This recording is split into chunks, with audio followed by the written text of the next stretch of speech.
The Indian government has announced a new rule. Every new smartphone sold in India must come with the Sanchar Sathi app pre-installed. Smartphone companies have only 90 days to follow this rule.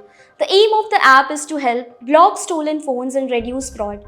But this rule has created a big debate, mostly because of privacy concerns.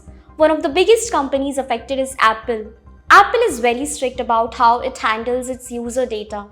Its privacy policy says that personal data is collected and stored only by Apple's own systems. Because of this, Apple normally does not allow any government or third party apps to be installed on iPhones before they are sold. Experts have said that Apple has historically refused such requests from governments.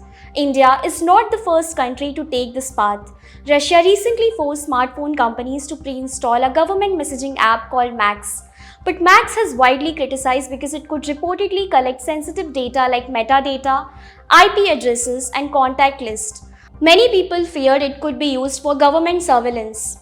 The comparison worried people even more because in the past spyware like Pegasus created by NSO Group was misused by several governments to spy on journalists, activists, politicians, and even world leaders. The concern in India is similar.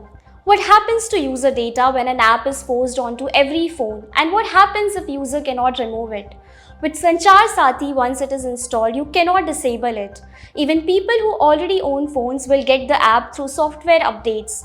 According to digital rights expert Mishi Chaudhary, this move removes user consent as a meaningful choice. Apple is expected to push back.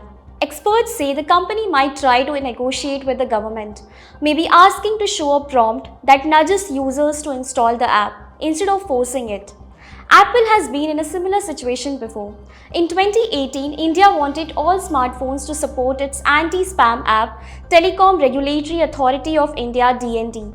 Apple resisted for 2 years until a compromise was reached.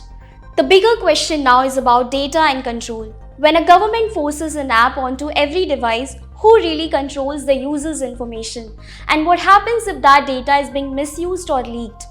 In a time when data breaches and digital surveillance are becoming more common, many people worry that forced apps could reopen the door to bigger privacy risks. As India pushes ahead with this rule and companies like Apple push back, this debate over privacy, data safety, and government authority is far from over.